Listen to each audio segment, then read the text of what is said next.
First law. We have x to the m times x to the n is equal to x to the m plus n. For example, we have x cubed times x squared. This is equal to x to the 3 plus 2 equals 5. So the answer is x to the 5. What about this one? X cubed times x squared times x. This is equal to 3 plus 2 plus x is understood to have an exponent 1. So plus 1. So the answer is x to the 6. Now what about this one?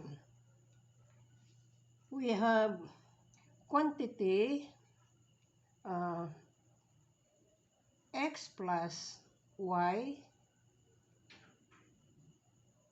cube times x plus y square.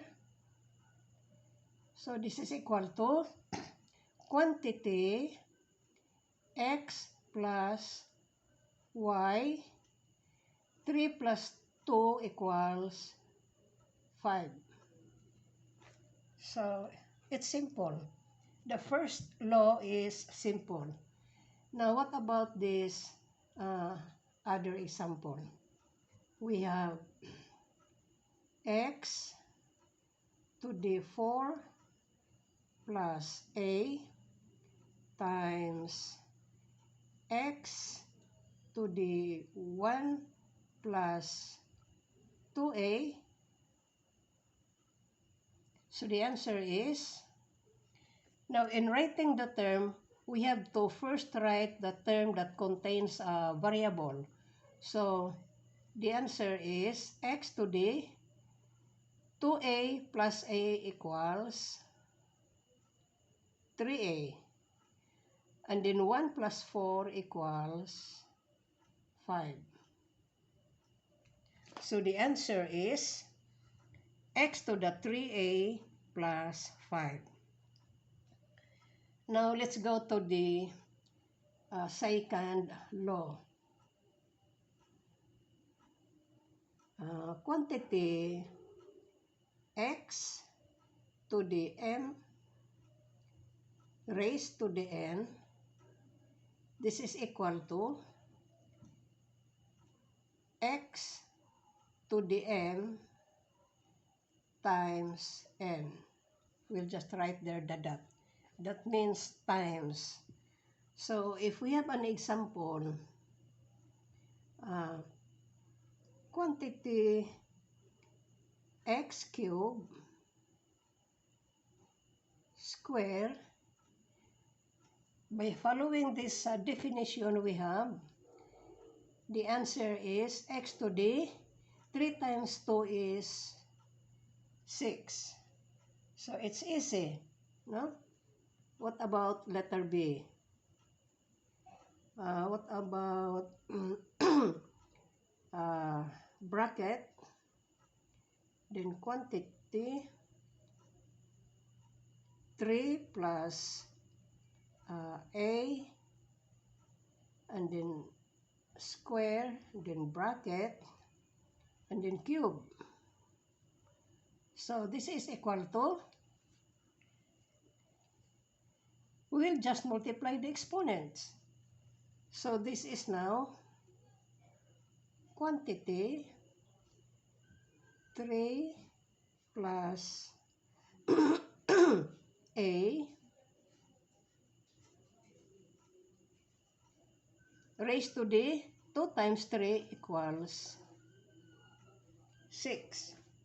So the answer is quantity 3 plus a raised to the 6. So it's simple. What about this one? We have quantity x cube I use smaller exponents because this is just for illustration purposes.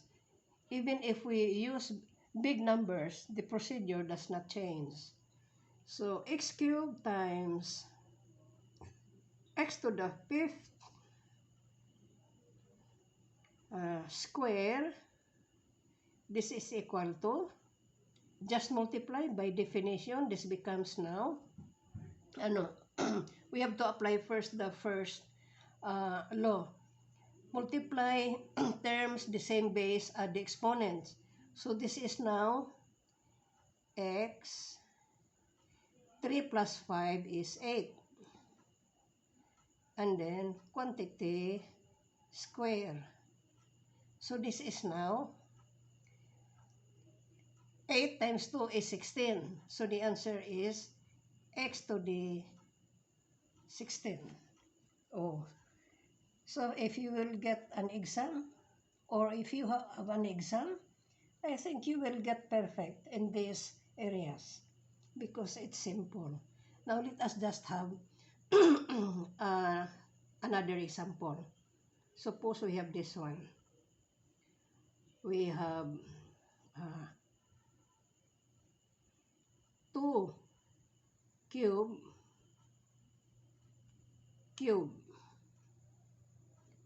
So this means we have to multiply 2 to itself 3 times. So this is 2 times 2 is 4 times 2 is 8.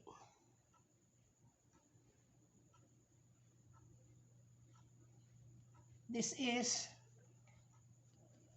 equal to, multiply this one 3 times. So we have 8 times 8 times 8. So this is now equal to 64 times 8. And this is now equal to, now this is how I multiply this number. I have this 0, 6, 4 times 8. Then you have to put a line below. Now this is my procedure. 10 minus 4 is 6 times 2 is 12. Carry 1. 9 minus 6 is 3 times 2 is 6 plus 4 is 10 plus 1 carry is 11. Carry 1. Then for the number under 0, 6 minus 2 is 4 plus 1 carry is 5. So the answer is 512. For the procedure and the rules, you may refer this method of multiplication in my previous or earlier videos. So the answer is 512. Now let's go to law number 3. So it is number 3. So we shall write it here. Quantity xy to the m, this is equal to x to the m, y to the m. Okay? So, for example, we have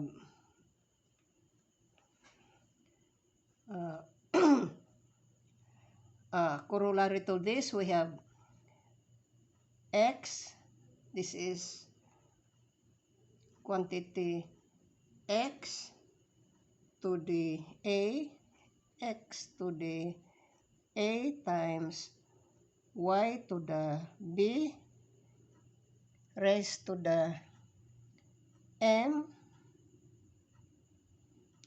This is equal to, okay, x A, M, Y, B, M. Okay. So let us have an example. Suppose we have quantity, it's too close. I will write it a little bit lower. Suppose we have quantity x times y cube. So this is equal to, following the definition, we have x cube y cube. Okay, that's very simple. What about letter B? We have quantity x square and b square raised to the third power. So following the definition, we have x to the 2 times 3 is 6. And then, oh, no, this is A. So this is A. And then B, 2 times 3 to the 6. So, wait. This is A. This is A. Maybe I will just change that.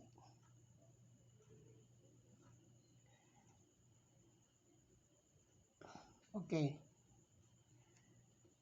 So the answer is A to the 6 times B to the 6. Now what about letter C? So suppose we have a bracket, quantity 2x cube times quantity 3y cube bracket square. Okay.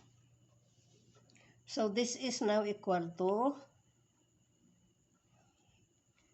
we have to follow the definition.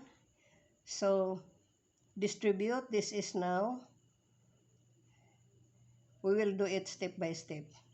So 2x cube, you have the exponent 2 square times 3y cube square. Okay. So I think that is clearer. It's much better. And then we will distribute. So this is now, or expand. This is now 2 square is 4. And then x cube square is x to the 6. Then 3 square is 3 times 3 is 9. And then y cube square is y to the, is this, this is 3y, okay. So y cube 3 times 2 is 6. So this is now equal to 4 times 9 is 36.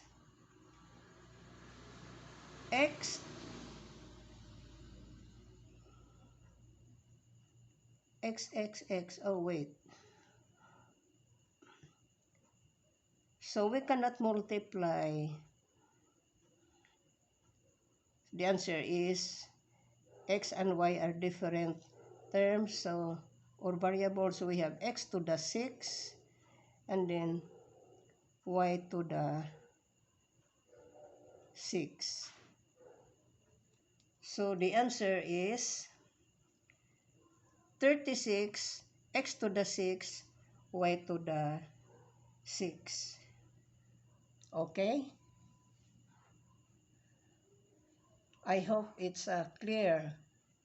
So we will do the next exponents in our next vlog, in our next video.